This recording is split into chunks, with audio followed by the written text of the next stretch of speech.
తెలంగాణ ప్రభుత్వం మరో 2 గ్యారెంటీలు అమలు చేసింది. 500 రూపాయలకి గ్యాస్ సిలిండర్, ఉచిత విద్యుత్ పథకాలు ప్రారంభమయ్యాయి. అయితే ఉచిత విద్యుత్ అందించే గృహజ్యోతి పథకం కింద వచ్చే నెల మొదటి వారంలో 0 బిల్లులు జారీ చేస్తామని ప్రభుత్వం తెలిపింది. ఒక ఇంటి కనెక్షన్ కు గరిష్టంగా 200 యూనిట్ల వరకు విద్యుత్ను ఉచితంగా ఇస్తారు. అంతకు మించితే పూర్తి బిల్లు చెల్లించాల్సి ఉంటుంది. అర్హుల ఎంపికకు మార్గదర్శకాలను విడుదల చేసింది ప్రభుత్వం. ఈ పథకానికి రేషన్ కార్డునే ప్రామాణికంగా తీసుకుంటారు. ప్రభుత్వం నిర్వహించిన ప్రజాపాలన కార్యక్రమంలో ఈ పథకాన్ని వర్తింపజేయాలని కోరుతూ దరఖాస్తు ఇచ్చిన వారు రేషన్ కార్డు, ఆధార్, కరెంటు కనెక్షన్ల నెంబర్లు తెలిపే వారికే అర్హులుగా ఎంపికవుతారు. అర్హుల్లో 200 యూనిట్ల వరకు కరెంటు వాడుకున్న వారికి విద్యుత్ సిబ్బంది 0 బిల్లులు జారీ చేస్తారు.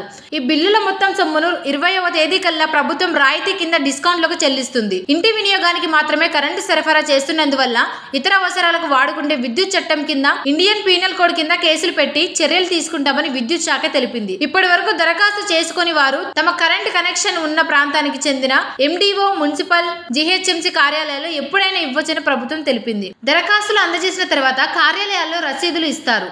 దాన్ని సమీపంలోని విద్యుత్ రెవెన్యూ కార్యాలయంలో అందజేయాల్సి ఉంటుంది. అనంతరం ఆ దరఖాస్తుదారు ఇంటికి విద్యుత్ సిబ్బంది వెళ్లి రేషన్ కార్డు, ఆధార్ వివరాలను తనిఖీ చేస్తారు. అన్ని సక్రమంగా ఉంటే అర్హుల జాబితాలో చేరుస్తారు.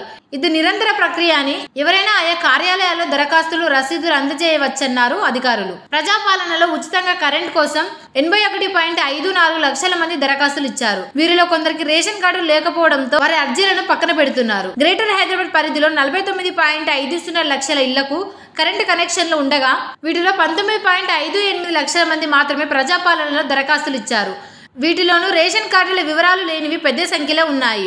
మార్చి నెల 1 నుంచి 20వ తేదీ వరకు 0 బిల్లులు జారీ అయిన తర్వాత మాత్రమే మొదటి నెలలో ఈ పథకం కింద ఎంతమంది అర్హత పొందారన్న లెక్కలు తేలనున్నాయి. ప్రస్తుత కరెంటు ఛార్జీల ప్రకారం చూస్తే నెలలో ఖచ్చితంగా 200 యూనిట్లు వాడుకునే ఇంటికి దాదాపు 500 రూపాయల వరకు ఆదా అవుతుందని అంచనా వేస్తున్నారు.